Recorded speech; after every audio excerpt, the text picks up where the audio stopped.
என்ன வேணும் ஸ்கூலுக்கு எல்லாமே இங்கிருக்கு. Super Saravana stores, Chennai, Madurai, Kovai.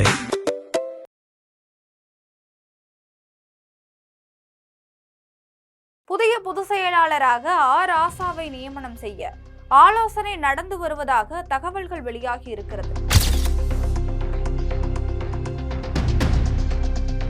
திமுகவின் மிக மூத்த தலைவரும் தற்போதைய பொதுச் செயலாளருமான துரைமுருகன் தனது கட்சி பொறுப்பில் இருந்து முழுமையாக ஒதுங்கிக் கொள்ள முடிவு செய்துள்ளதாக தகவல்கள் வெளியாகியுள்ளன.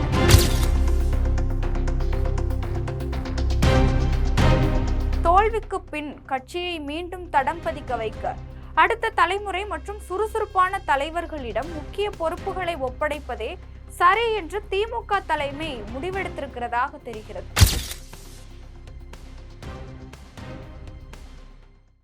ஒதுங்கும் துரைமுருகன் திமுகவின் புதிய பொதுச் செயலாளர் ஆகிறாரா ராசா? உதயநிதி ஸ்டாலினும் ஆதரவாம். இது பற்றி பார்க்கலாம் விரிவாக. திமுக பொதுச் செயலாளர் பொறுப்புல இருந்து ஒதுங்கிக் கொள்ள துரைமுருகன் முடிவு எடுத்துள்ள நிலையில புதிய பொதுச் செயலாளராக ராசாவை நியமனம் செய்ய ஆலோசனை நடந்து வருவதாக தகவல்கள் வெளியாகி இருக்கிறது.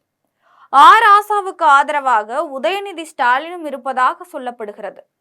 சட்டசபை தேர்தலில் ஏற்பட்ட பலத்த தோல்வியை தொடர்ந்து அதிமுக அடிமட்ட அளவில் இருந்து பலப்படுத்தவும் அக்கட்சியின் கட்டமைப்பை முழுமையாக மாற்றியமைக்கவும் அந்த கட்சி தலைமை தீவிர நடவடிக்கைகள்ல இறங்கியுள்ளது. அதன் ஒரு பகுதியாக கட்சியின் உள்கட்சி நிர்வாகத்துல மிகப்பெரிய அதிரடி மாற்றம் அரங்கேற போவதாக அறிவாலய வட்டாரங்கள் தெரிவிக்கின்றன. திமுகவின் மிக மூத்த தலைவரும் தற்போதைய பொதுச் செயலாளருமான துரைமுருகன் தனது கட்சி பொறுப்பில் இருந்து முழுமையாக ஒதுங்கிக் கொள்ள முடிவு செய்துள்ளதாக தகவல்கள் வெளியாகியுள்ளன. இதைத் தொடர்ந்து தேர்தல் தோல்விக்கு பிறகு கட்சியை புதிய உத்வேகத்தோடு வழிநடத்த நாடாளுமன்ற உறுப்பினர் ராசாவை புதிய பொதுச் செயலாளராக நியமிக்க தீவிர ஆலோசனைகள் நடந்து வருகின்றனவாம். ஆட்சியை இழந்த விரக்தியில இருக்கும் திமுக தொண்டர்களுக்கு இடையே புதிய எழுச்சியை ஏற்படுத்துவதற்காகவும் கட்சியின் தோல்விக்கு தார்மீக பொறுப்பேற்கும் விதமாகவும் இந்த மாற்றங்கள் திட்டமிடப்பட்டு வருகின்றன.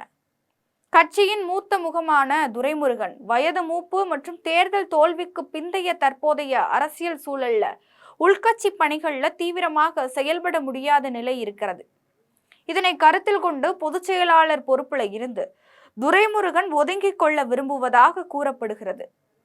தோல்விக்கு பின் கட்சியை மீண்டும் தடம் பதிக்க வைக்க அடுத்த தலைமுறை மற்றும் சுறுசுறுப்பான தலைவர்களிடம் முக்கிய பொறுப்புகளை ஒப்படைப்பதே சரி என்று திமுக தலைமை முடிவெடுத்திருக்கிறதாக தெரிகிறது. துரைமுருகன் விலகும் பட்சத்துல தேர்தல் தோல்வியால சோர்ந்து போயிருக்கக்கூடிய உள்கட்டமைப்பை சீரமைக்க ராசா சரியான தேர்வாக இருப்பார் என திமுகவுடைய முக்கிய நிர்வாகிகள் கருதுறாங்க.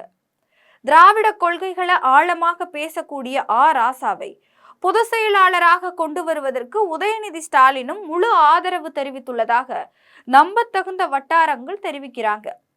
கனிமொழி தரப்புல தென் மாவட்டங்கள்ல இருந்து ஒருவரை பொதுச் செயலாளராக நியமிக்கலாம் என்றும் ஆலோசனை இதுல கூறப்பட்டிருக்குது.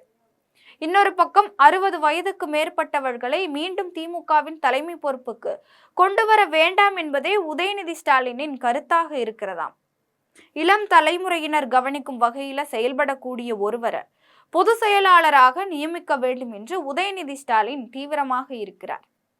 இதனால் KN நேரு, அப்பாவு உள்ளிட்டோர் பொதுச் செயலாளர் ரேஸில் இல்லை என்று தெரிய வந்திருக்கிறது.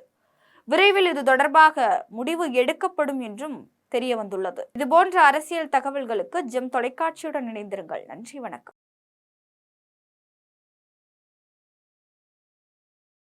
என்ன வேணும் ஸ்கூலுக்கு எல்லாமே இங்கிருக்கு. Super Saravana stores, Chennai, Madurai, Kovai.